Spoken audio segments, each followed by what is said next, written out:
Fala galera, tô aqui com meu brother Rafael Pinto, de Portugal. O cara é especialista em dieta vegana, já é vegano há mais ou menos o mesmo tempo que eu. E hoje a gente vai começar um pouco aí sobre os maiores mitos e esclarecer um pouco aí das dúvidas de vocês. O que a gente acha que são os principais tópicos aí sobre dieta vegana. Certo? E sobre dieta em geral, sobre micronutrientes, macronutrientes. Então mesmo que você não tenha o interesse de se tornar vegano, você vai se beneficiar do que o Rafael tem para falar para vocês. Então, vamos lá, Rafael, vamos começar sem mais delongas. Me fala aí um pouco, se apresenta primeiro e depois me fala como é que foi a tua história aí sendo vegano, há quanto tempo e como foi essa transição.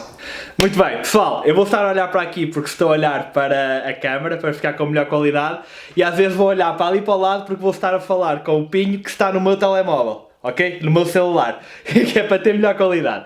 Então, como o Pinto disse, sou o Rafael, sou bodybuilder vegano, pratico musculação, não calistenia, mas musculação.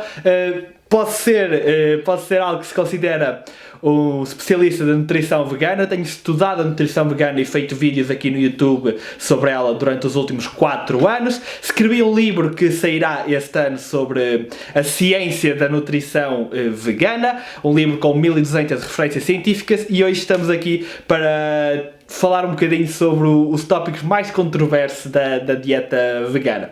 Então, eu acho que vou começar por contar um bocadinho da minha história na musculação, certo? Que é um bocadinho semelhante à do Pinho.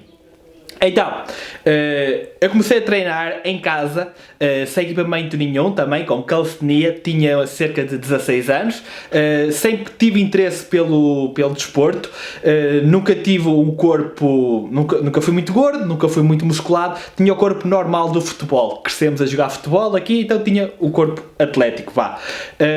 Mas sempre quis mais, sempre quis ter o corpo desenvolvido, sempre quis ganhar massa muscular, mas eu moro no campo, em Portugal, e não havia nenhum ginásio, nenhuma academia aqui e não conhecia ninguém que treinasse. À minha volta não tinha ninguém que treinasse.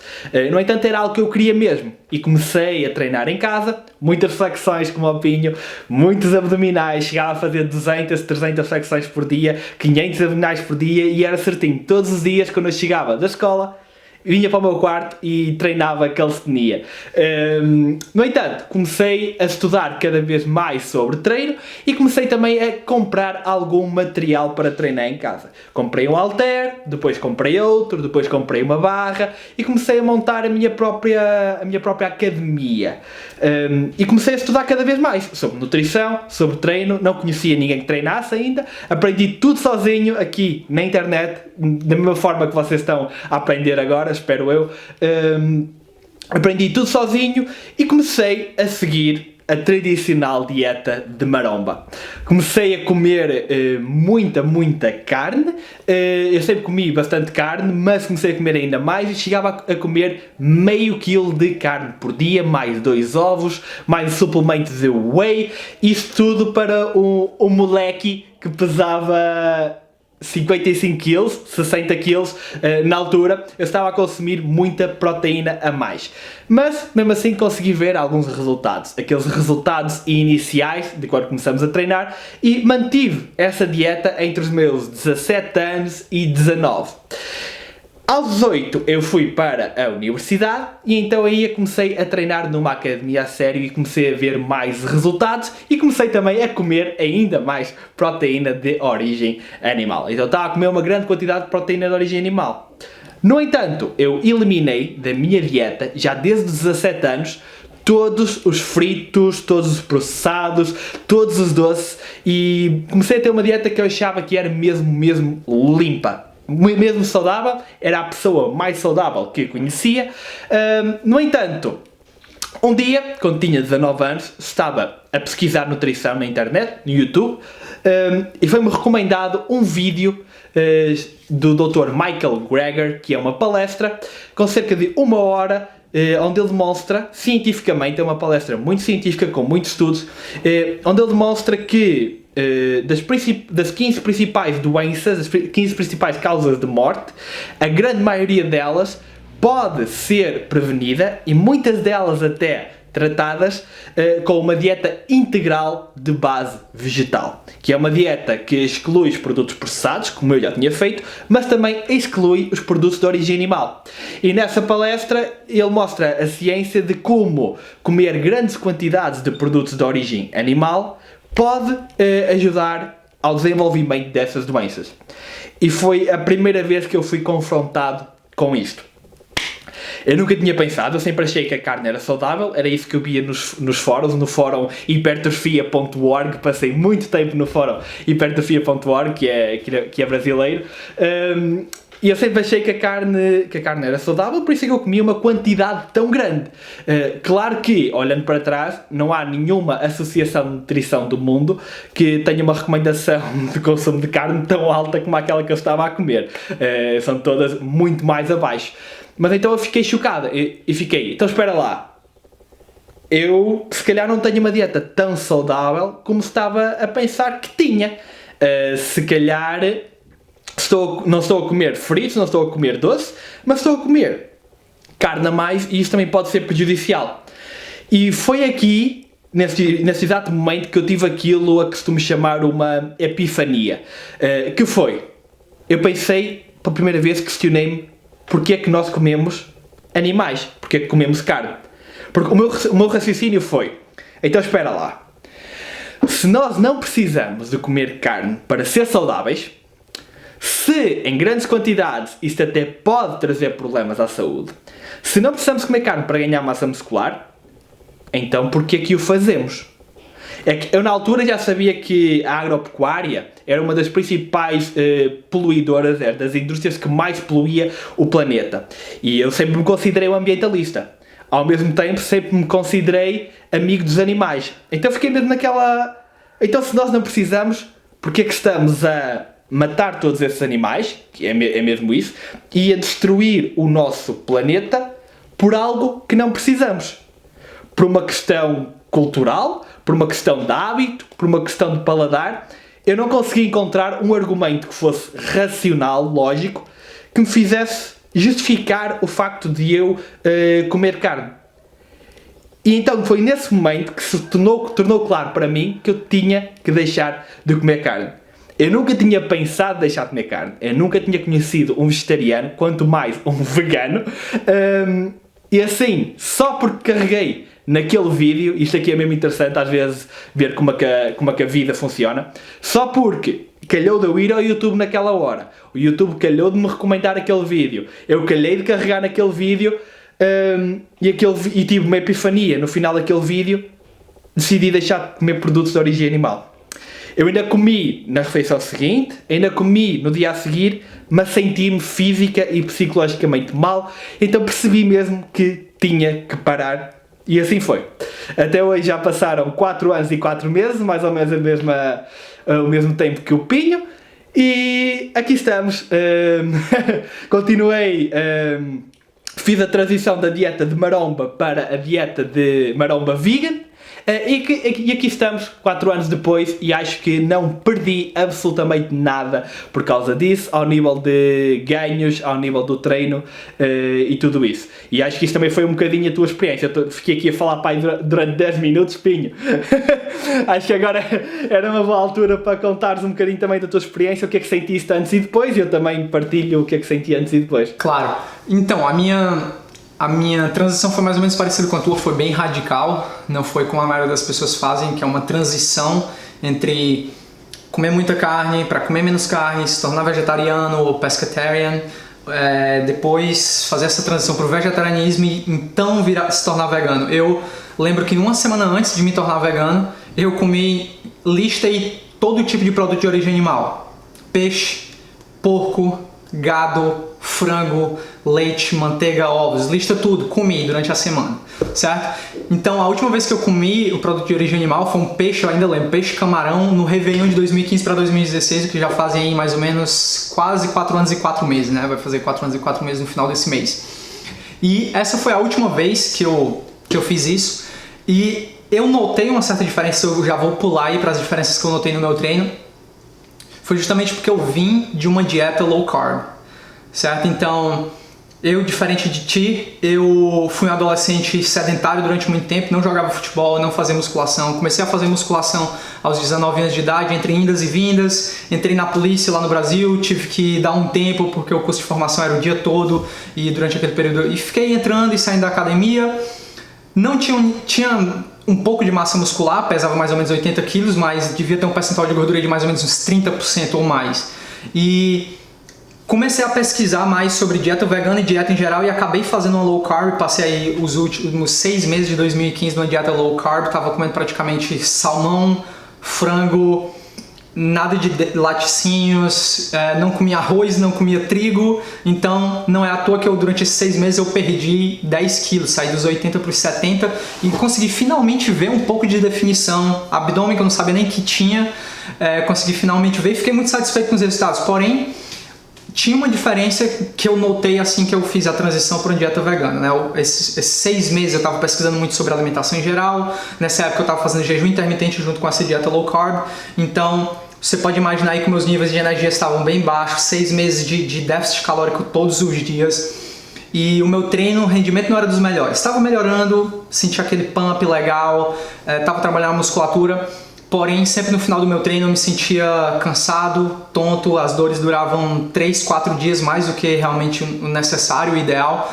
E a primeira coisa que eu notei quando eu fiz essa transição, já que eu tinha pesquisado, o maior medo das pessoas é perder peso numa dieta vegana, e eu já sabia que eu teria que ingerir um volume maior de comida, justamente porque os alimentos de origem vegetal têm mais água, têm mais fibras, o que faz ocupar mais espaço no seu estômago, né?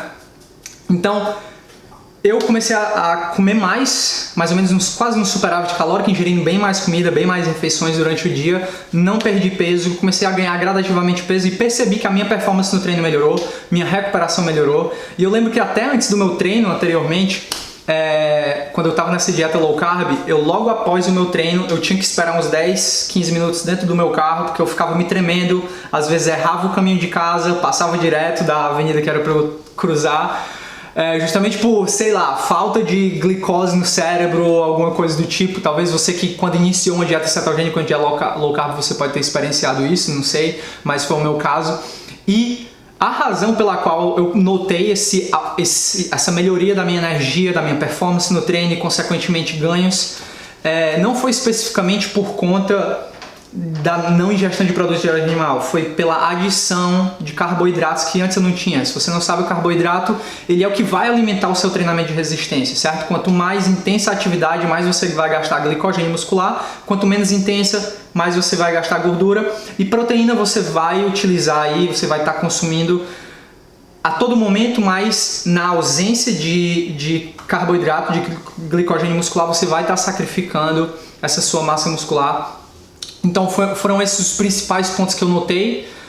Melhorou bastante minha digestão, eu me sentia com um volume muito maior de comida. Durante os primeiros 6 meses eu me sentia um pouco, o que a galera chama de empachado, bloated, né? Justamente pelo volume de comida que é bem maior. Não é nada demais quando você vai para o banheiro e você deixa tudo lá, a barriga volta ao normal novamente. É simplesmente o volume de alimento que é bem maior quando você ingere. E essa foi a minha experiência nessa transição aí louca, certo? E no início também a galera fala muito sobre gases, por exemplo, né? E desde o início eu estava pesquisando já sobre isso. Muita gente não tem costume de ingerir muitos legumes, não tem costume de colocar na água de uma noite para outra para poder liberar aquilo, certo? Então o que foi que eu fiz? Eu pesquisei bastante sobre isso. No início você vai ter algum problema de gases mais do que antes, justamente porque você está tendo mais fibra. E o seu organismo, quando eu saí de uma dieta low carb, as enzimas, que eles chamam de bacteria gut, né, que são as bactérias que tem no seu sistema digestivo, eles estão adaptados ao tipo de comida que você dá. Se você ingere muita carne e de repente você passa a ingerir de 10 gramas de fibra para 50, 60 ou até 100 gramas de fibra, seu organismo vai agir diferentemente, vai levar um certo tempo para essa sua bactéria no seu sistema digestivo se adaptar ao tipo de alimento que você faz e vice-versa. Acontece também se um vegano, se é que existe isso, tornar um cetogênico, um carnívoro do dia para a noite, ele vai notar alguma espécie de desconforto, mas isso passou para mim aí mais ou menos com uns 3 meses. E uma das razões, o Rafael sabe isso melhor do que eu, do porquê essa recuperação mais rápida é justamente pela quantidade de antioxidantes que acontece, que você ingere na sua alimentação numa dieta à base de produtos integrais e produtos de origem vegetal. Em primeiro lugar, a dieta low carb, acho que podemos falar disso a seguir. Podemos falar também do inchaço, podemos falar da perda de peso e de déficit calórico, acho que é muito importante. E começando pelo que é que eu senti antes e depois. Então, eu também senti uma melhoria na recuperação, como ele estava a dizer. Eu já contava calorias, tipo com o MyFitnessPal, contava todas as calorias, gramas de proteína, pesava a minha comida, tudo, antes de me tornar vegano. E quando me tornei vegano, continuei a fazê-lo. E isso ajudou muito na minha transição, porque eu só precisei de trocar as fontes dos alimentos para continuar a bater os macros. Então comecei a comer muitas mais leguminosas, muito mais feijão. Mais tarde descobri alimentos como o tofu, soja, seitã, e isso tudo também são ricos em proteína, são das melhores fontes de proteína vegetal. E então eu também notei muito no início esse inchaço. Eu não tenho muito esse inchaço porque comecei a consumir mais fibra. 60, 70, 80, 100 gramas de fibra. Hoje em dia como quase todos os dias 90, 100 gramas de fibra. Isso não tem problema nenhum. É preciso uma adaptação. Porque como ele estava a falar, a nossa microbiota, as bactérias do nosso intestino, adaptam-se à nossa dieta. E elas adoram fibra. Elas adoram uma grande quantidade de fibra. Nós fomos feitos para comer uma grande quantidade de fibra. Então no início também senti muito esse inchaço. E também demorou cerca de 3 meses a desaparecer. Por acaso é curioso que demorou mais ou menos o mesmo tempo. E eu já comia bastantes vegetais, mas continuei a comer mais. Depois, ao nível dos antioxidantes, acho que isso foi super importante, porque eu, para além de sentir, porque foi isso que fez com que a minha recuperação ficasse mais rápida. Eu senti que já não ficava tão dorido dos treinos. Continuava a treinar exatamente com a mesma intensidade, mas não ficava tão dorido. E isso não quer dizer necessariamente que eu vá ter mais resultados, ok? Quer dizer simplesmente que eu não ficava tão dorido. Ficar dorido não é igual a ter mais ou menos resultados, ok? E depois, para mim, a maior diferença que eu senti foi na inflamação dos meus tendões e articulações. Porque desde que eu comecei a treinar, eu sempre tive problemas de inflamação nos tendões das mãos e nos pulsos. A partir mais ou menos do primeiro ano de treino, eu tive que começar a fazer gelo nas mãos ao fim de todos os treinos. Porque senão no dia seguinte eu ia acordar com as mãos muito inchadas, ia acordar com o dedo em gatilho, que não sei se sabem o que é quando vocês querem baixar o dedo e ele de repente parece que salta. Não conseguem fazer uma descida gradual. Isso aí é péssimo para as articulações, obviamente. Então eu tive que começar a fazer isso porque eu tinha mesmo muita inflamação nos meus tendões. No entanto, a partir do momento em que me tornei vegano, nunca mais, há 4 anos, nunca mais tive que fazer gelo nas mãos. E eu acho mesmo que era a grande, enorme quantidade de produtos de origem animal que estava a causar essa inflamação. Porque na altura eu até fiz análises ao sangue e testei a proteína C reativa, que é um marcador de inflamação, que vocês podem testar quando fizerem análise, e realmente ela estava bastante alta. No entanto, quando voltei a fazer análise sendo vegano, ela já estava no mínimo, quase não tinha nada, não tinha praticamente nada, estava no zero. Então eu acho que ao limpar ainda mais a dieta me ajudou muito com isso. No entanto, também senti como ele que eu tive que aumentar bastante o volume da comida e tive que aumentar um bocadinho as calorias que eu comia.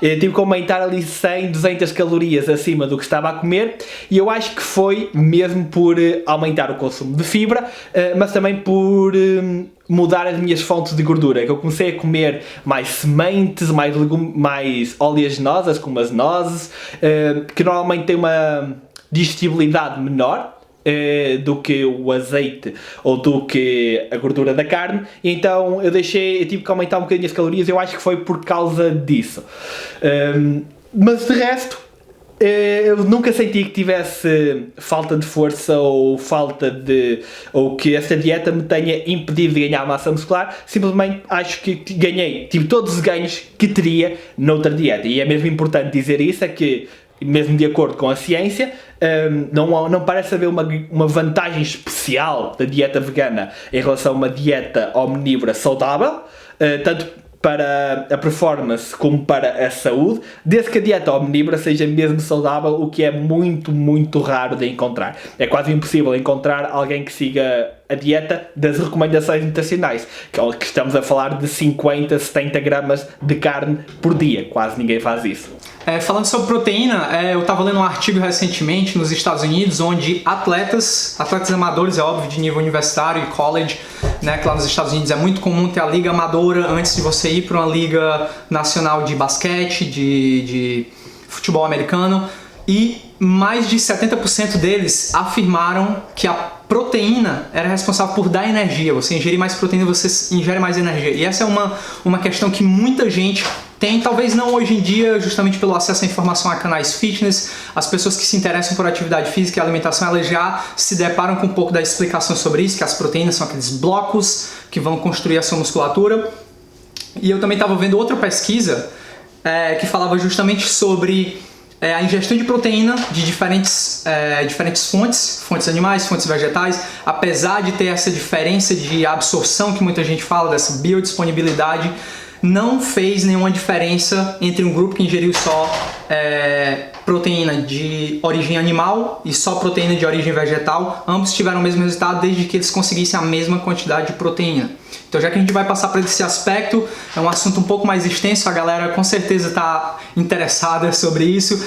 Vamos lá, fala aí sobre a proteína. Qual a diferença da proteína animal e proteína vegetal? Ok, espetacular. Preparem-se que vamos entrar aqui numa jornada. E já agora, temos de nos lembrar depois de falar então do déficit calórico e da parte de low carb também.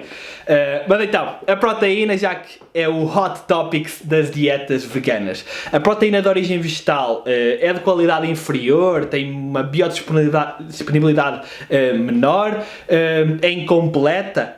Não, nada disso. Começando por esta parte do incompleto. O que é que normalmente as pessoas querem dizer por uma proteína ser incompleta? Querem dizer que ela não tem todos os aminoácidos essenciais.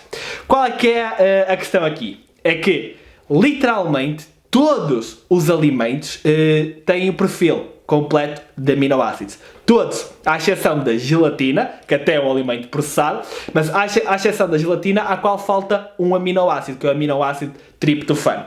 E eu, nas minhas palestras, até costumo mostrar uma imagem da aplicação do aplicativo Chronometer, que mostra todo o valor nutricional de cada alimento, os aminoácidos, tudo isso. E eu costumo mostrar e perguntar às pessoas se elas acham que é possível atingir todos os aminoácidos só com alface. Só alface, uma péssima fonte de proteína, que é mesmo má, alface é quase só água. Eu até costumo perguntar, vocês acham que é possível atingir toda a proteína, todos os aminoácidos só com alface? E depois mostro que sim, até a alface tem todos os aminoácidos. Agora, qual é que é a diferença? É que, dependendo dos alimentos, uns são mais ricos nos aminoácidos do que noutros, ok? E daqui surge aquela ideia de, ok, se todos têm aminoácidos, mas uns são mais altos do que outros, então temos que combinar proteínas. Tem que combinar o arroz com o feijão para fazer uma proteína completa. Mas isso também é um mito. É mais um mito. Porque, em primeiro lugar, o nosso corpo tem aquilo que se chama uma pool, uma reserva de aminoácidos e faz todas as combinações necessárias. Mas mesmo que não tivesse, a não ser que vocês só consumam um alimento ao longo do dia, só comam, por exemplo, arroz o dia inteiro, muito dificilmente não vão atingir todos os aminoácidos necessários. Só se comerem um alimento, só um alimento, e passarem fome, tiverem calorias abaixo, porque se vocês atingirem as calorias que precisam e atingirem a proteína que precisam, é praticamente impossível não atingir os aminoácidos. Isto é a própria posição da Associação Americana de Dietética. Se forem pesquisar a posição deles sobre dietas veganas, eles dizem que não é preciso, não há qualquer necessidade de combinar proteínas conscientemente. Então lá se foi o argumento da parte do incompleto. Agora, a parte do aminoácido de origem vegetal, ou proteína de origem vegetal ser inferior à de origem animal. O nosso corpo não quer saber de onde é que vêm os aminoácidos. O nosso corpo não sabe distinguir entre um aminoácido da carne e um aminoácido do feijão. Para o nosso corpo é tudo aminoácidos. Por isso é indiferente. E por fim, a biodisponibilidade. Aquela ideia de que as proteínas de origem vegetal têm uma taxa de absorção menor. E isto aqui é ligeiramente verdade, mas a diferença não é tão grande como aquela que pensávamos há alguns anos. Os estudos mais recentes mostram que a diferença é alguns pontos percentuais entre as proteínas vegetais e as proteínas de origem animal. Estamos a falar de 5, 10% de diferença. Se usarem proteínas vegetais como a soja, por exemplo, então a diferença não é nenhuma, porque a soja é uma excelente fonte de proteína. E tudo isso se tem vindo a desenvolver porque um dos principais sistemas para testar a qualidade da proteína é o chamado sistema DIAAS. D-I-A-A-S. Podem pesquisar. E segundo este sistema, as proteínas de origem vegetal são de facto bastante inferiores. Não muito, mas um bocado. Qual é que é o problema? É a forma como esse teste é feito. O DIAAS, eles testam a absorção da proteína, em primeiro lugar em porcos, em animais, e depois com proteína crua, com feijão cru.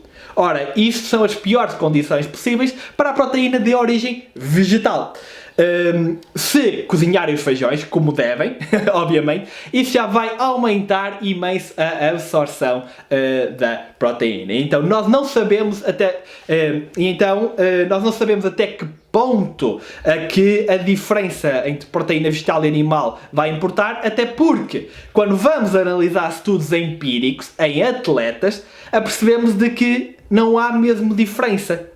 Então, se eles têm os mesmos resultados numa dieta omnívora ou numa dieta vegana, será que há assim tanta diferença na proteína?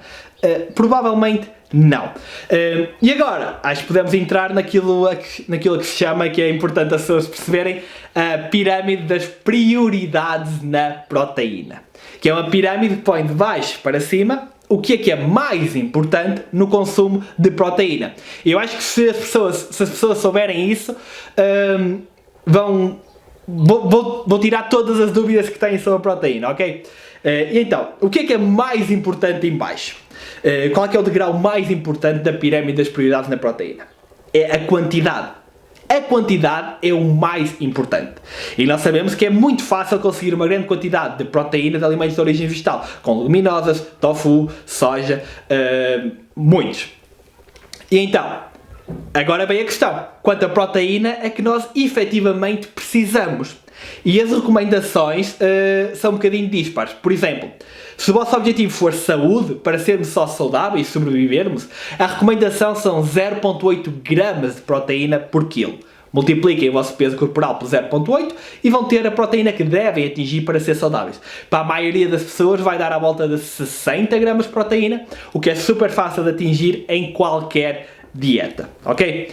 No entanto, para atletas, os atletas precisam de facto de mais proteína. Quanto mais, depende de vários fatores. Em primeiro lugar, qual é que é o desporto que o atleta pratica? É corrida? É futebol? É assim um desporto de resistência? Então não vai precisar de tanta proteína quanto isso. As recomendações ficam à volta do 1,2 gramas por quilo até 1,6 gramas por quilo no máximo, ok? E é aqui que muita gente erra. Muitos atletas de corrida ou de futebol acham que precisam comer tanta proteína como um bodybuilder. Isso é totalmente errado. No entanto, se vocês forem de facto bodybuilders, fizerem treino de força, strongman, calistenia também conta, se o vosso crossfit, se o vosso objetivo for ganhar massa muscular, aí as recomendações já são mais elevadas. Já ficam normalmente entre o 1,6 e 2,2 gramas de proteína por quilo. Não há benefício nenhum na literatura científica em conseguir proteína acima de 2,2 gramas por quilo, a não ser em casos muito específicos de alguém que queira competir e que pode conseguir eventualmente ali algo extra, mas é muito, muito raro. O consenso é que acima de 2,2 gramas por quilo não vai haver grande benefício. Então, para a maioria das pessoas que estão a ver isto com o objetivo de ganhar massa muscular, tentem ficar entre 1,6 e 2,2. Como é que vocês sabem se devem ficar mais acima ou mais abaixo? Depende.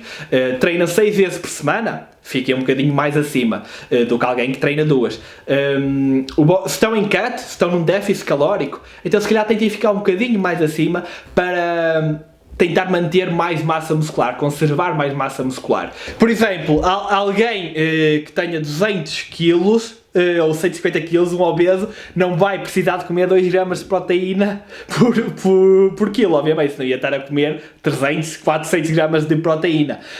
Nós precisamos de proteína para manter a massa magra, para criar massa magra, então um obeso pode ficar um bocadinho mais abaixo nas recomendações.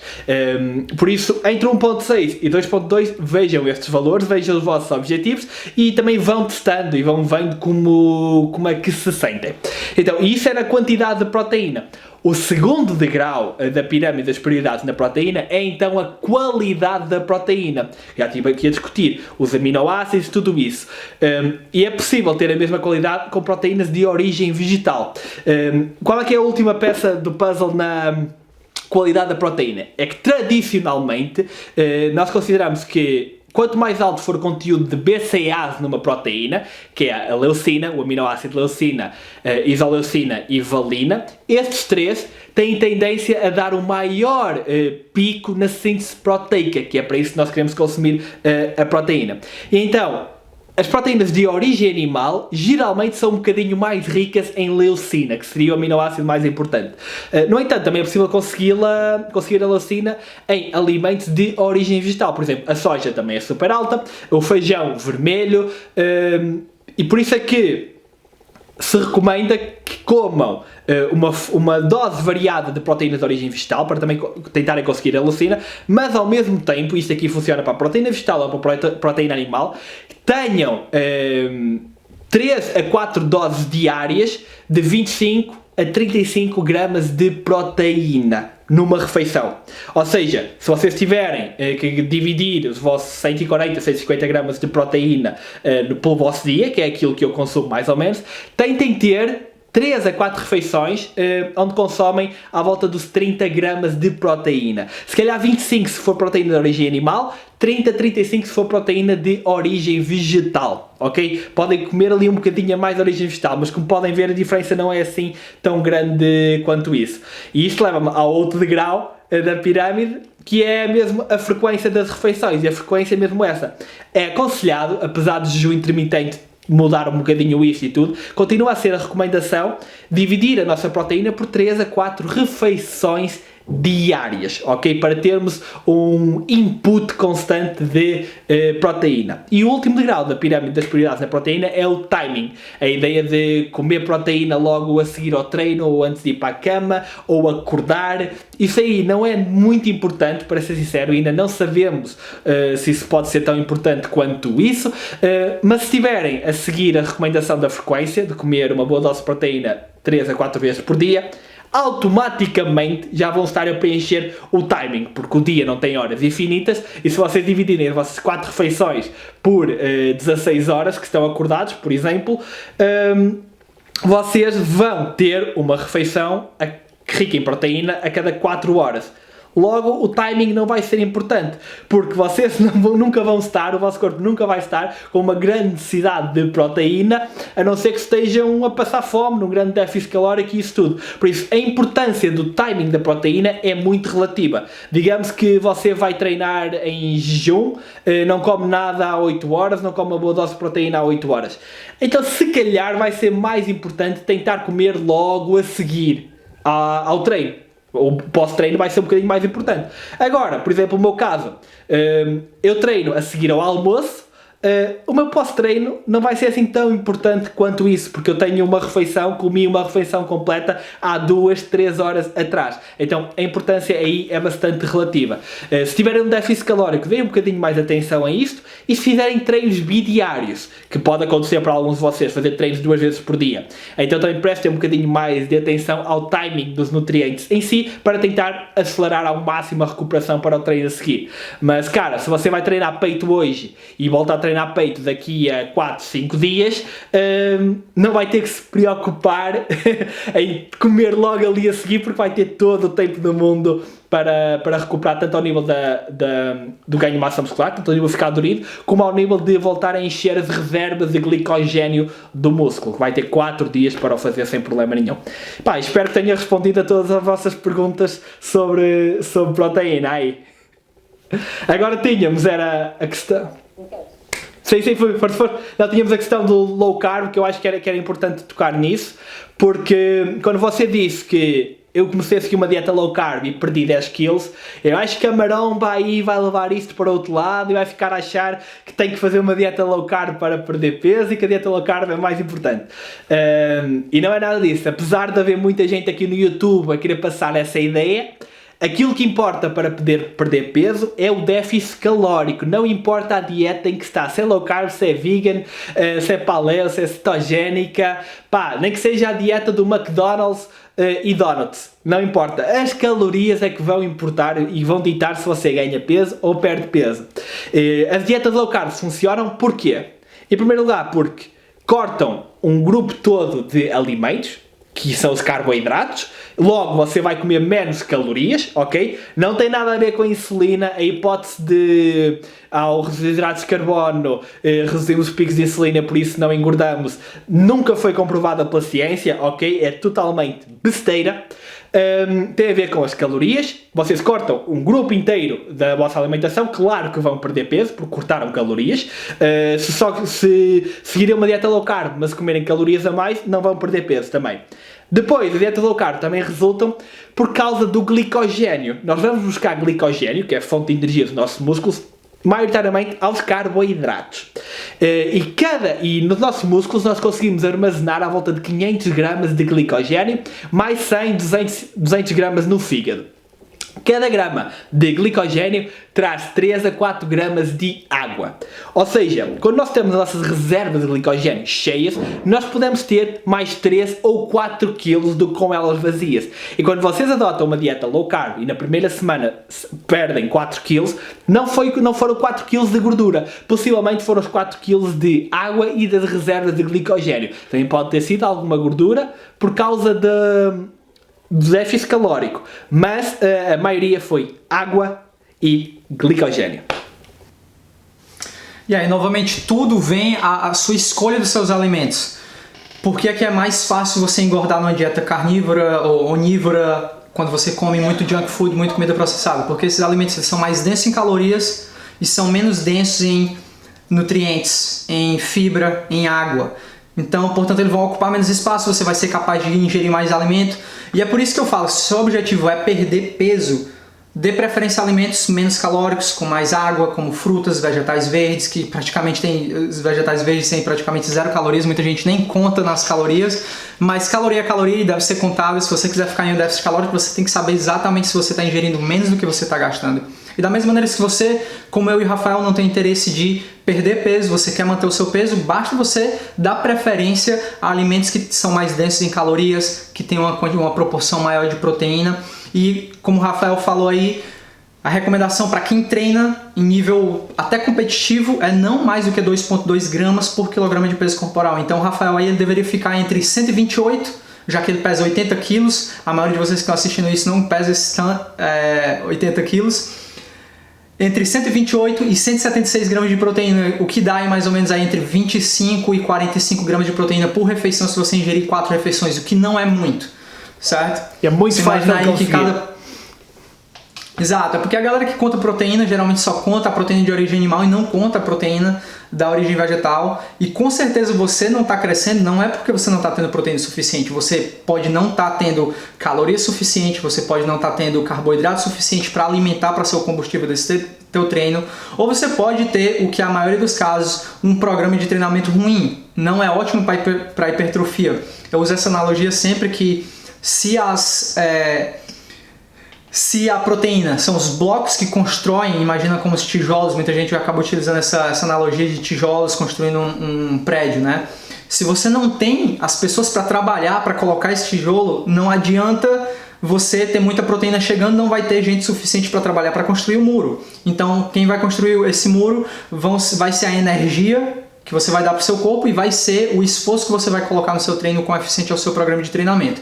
Então, já que a gente já falou sobre todos esses aspectos aí, sobre proteínas, sobre esse caso aí do ganho ou redução de peso, Agora vamos falar sobre micronutrientes, que é um caso aí que muita gente acaba se tornando especialista automaticamente quando você fala que é vegano. Ninguém sabe qual é a função do micronutriente, ninguém sabe a função da B12, nunca se preocupou com B12, mas a partir do momento que você fala que você é vegano, as pessoas já vêm te perguntar sobre e a B12 e outras coisas, e não sabem nem qual é a função, todo mundo vira imediatamente um nutricionista. Então me fala aí quais são os principais cuidados e quais são os principais micronutrientes que um vegano ou uma pessoa que não é vegana também esclarece isso aí pra galera. Muito bem, então, os micronutrientes são as vitaminas e minerais.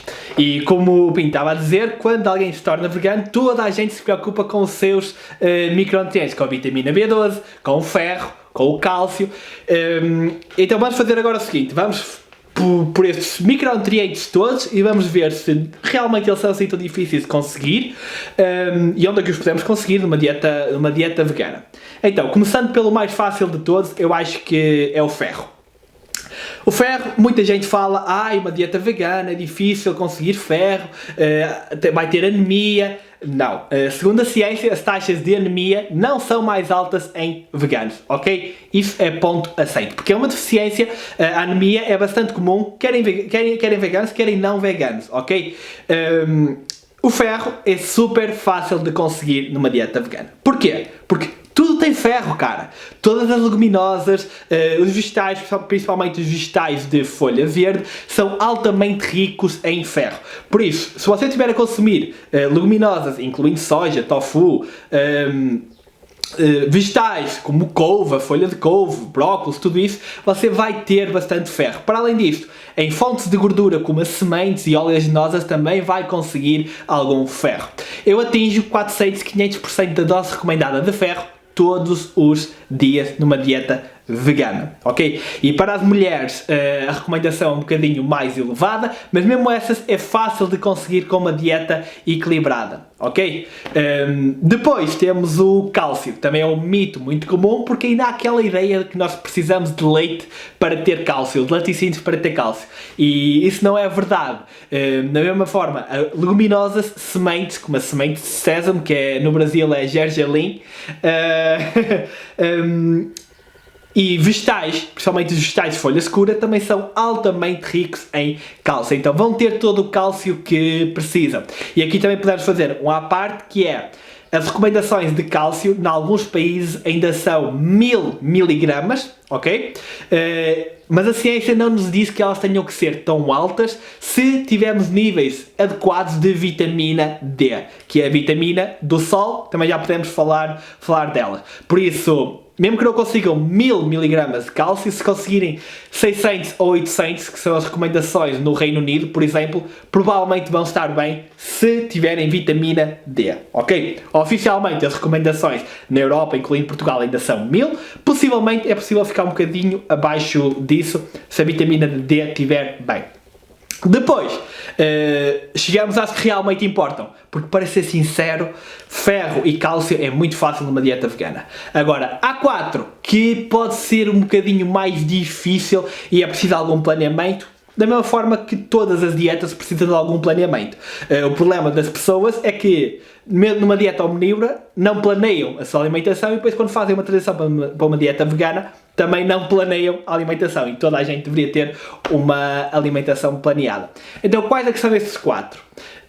A primeira é a vitamina B12, como o Pinho falou.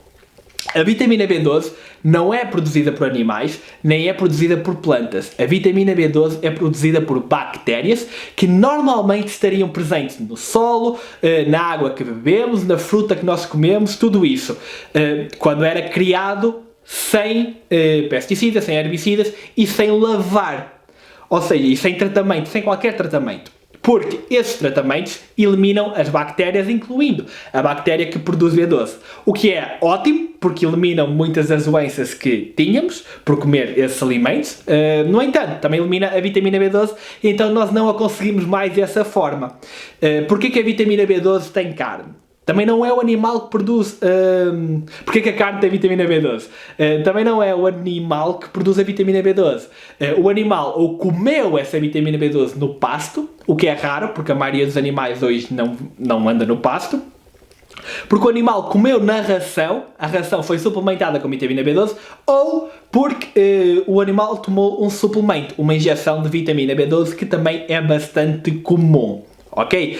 Os animais produzem B12 no intestino, nas bactérias, da mesma forma que nós produzimos, mas já é numa fase em que não é absorvível para termos níveis saudáveis, ok? Então a melhor forma de terem vitamina B12 numa dieta vegana seria através da suplementação ou através do consumo de produtos fortificados, como seria um leite de soja fortificado, qualquer leite vegetal fortificado, tem levedura nutricional e há muitos alimentos, até Monster, cara, até a bebida energética Monster é fortificada com vitamina B12, não devem bebê-la, claro, mas até ela é fortificada com vitamina B12, por isso as melhores fontes seriam suplemento ou alimentos fortificados. E a vitamina B12, a deficiência de vitamina B12 não é comum só em veganos, também é comum no resto da população, porque ela é uma vitamina de absorção difícil mesmo. Por isso aqui, para todos com mais de 50 anos, ou para todos com problemas gástricos no estômago, é recomendado que suplementem vitamina B12. Controlem com análise ao sangue, mas suplementem vitamina B12. Depois, o próximo seria a vitamina D. Então, a vitamina D, a principal fonte de vitamina D é o sol. Quando a nossa pele entra em contacto com os raios ultravioleta, nós produzimos vitamina D. Qual é que é o problema? É que é preciso uma exposição um bocadinho longa ao sol, 20 minutos por dia, com uma boa parte do corpo exposto, para conseguir dose suficiente de vitamina D, e algumas pessoas têm dificuldade em produzi-la. Onde é que a população às vezes vai buscar vitamina D? Ao peixe e aos ovos. Qual é que é o problema? É que mesmo estes são fontes péssimas de vitamina D porque têm quantidades muito pequeninas e vocês precisariam de comer muito peixe e muitos ovos para ter alguma vitamina D. Então a principal fonte de vitamina D continua a ser o sol ou alimentos fortificados. Se vocês repararem, há muitos cereais de pequeno almoço que têm vitamina D adicionada. Até o leite de vaca e os leites vegetais também têm vitamina D adicionada. Então isso pode ser uma boa fonte, mas mesmo assim a melhor fonte toda seria o sol ou um suplemento, ok? Depois temos aquela que é a deficiência que ninguém fala, que ninguém conhece, que seria o iodo. O iodo é um mineral de traço, quer dizer que precisamos de quantidades muito pequeninas dele, e é muito importante para a função tireoide, para regular o nosso metabolismo. E é uma das deficiências mais silenciosas, uma deficiência de que ninguém fala e é super importante. Onde é que se vai buscar o iodo? Ao sal, mas tem que ser sal fortificado com iodo, e eu acho que no Brasil todo o sal é fortificado com iodo, mas vocês podem pesquisar isso. E há quem vá buscar ao peixe, porque o peixe anda no mar, porque o mar tem iodo, e às algas, se vocês comerem sushi ou algas, também tem iodo. A quarta opção também seria um suplemento de iodo. Numa dieta vegana, então, podem buscar o iodo ao sal fortificado, às algas ou a um suplemento. Também não é difícil. E por fim, temos aquele que é um bocadinho mais complicado, que é o ômega 3. Toda a gente acha que precisamos de peixe para conseguir ômega 3, o que não é verdade, ok? Para perceberem o ômega 3, têm que perceber que existem três tipos de ômega 3. Existe o ALA, que é o encontrado nas plantas, o EPA e DHA, que é encontrado nas algas e no peixe. O peixe come as algas, por isso é que tem ômega 3. O peixe também não produz ômega 3. Então o que é que o vegano faz? O vegano come ALA, e o ALA é o único que é considerado essencial. Porquê? Porque o nosso corpo tem a capacidade de converter o ALA para o EPA e para o DHA. Só que há aqui um problema, é que esta conversão é incerta. Nós sabemos que ela é pequena, principalmente nos homens, ok? Nas mulheres é um bocadinho mais alta, por causa do estrogênio que ajuda na conversão. Mas os homens, ela é um bocadinho mais baixa, principalmente quando nós consumimos muito ômega 6. De onde é que veio o ômega 6? Óleo de oliva, por exemplo, azeite de oliva, como vocês dizem aí no Brasil. Ah, a mesma coisa. É? Ok. É que às vezes vejo bem que estão a dizer óleo de oliva. Pronto. E alguns frutos secos são muito ricos, incluindo manteiga de amendoim, ou amendoim, que é amêndoa, tudo isso é muito rico em ômega 6. E os óleos todos da comida processada. Então, quando nós comemos demasiado ômega 6, este ômega 6 vai competir com o ômega 3 para a absorção, com ômega 3 ALA. Isso vai diminuir a conversão do ALA para EPA e DHA. O que é que nós podemos fazer para resolver isto? Manter um bom rácio de ômega 6, ômega 3. No máximo nós devemos comer 4 partes de ômega 6 para uma parte de ômega 3, para garantir que a conversão está a ser feita. Mas o ideal até seria uma parte de ômega 6 para uma de ômega 3 ou 2 para uma. Normalmente a minha dieta está no 2 partes de ômega 3 para uma, 2 partes de ômega 6 para uma de ômega 3. E quais é que são as melhores fontes desse ômega 3 numa dieta vegana? Sementes de linhaça, nozes, sementes de cânhamo e sementes de chia. Estas são as 4 principais fontes de ômega 3 numa dieta vegana. Se você é vegano, cara, e não está a consumir uma destas 4, ou várias, por dia, então deveria estar a tomar um suplemento de ômega 3 vegano à base de algas. Ok? Porque só para garantir que está a conseguir a conversão ideal do EPA e DHA. Mas se não, também pode consumir estas 4 que são boas fontes de ômega 3. E acho que estão todos. Que aula, hein, velho? Muito bom, até eu aprendi aqui muita coisa que eu não sabia. Em 20 minutos, tudo que vocês precisam saber. Isto aqui foi um guia completo para uma alimentação vegana. Então tá aí, galera. Mesmo que você não seja vegano, você consegue extrair muita coisa dessa conversa aqui com o Rafael, explicando aí sobre proteína, qual a quantidade ideal.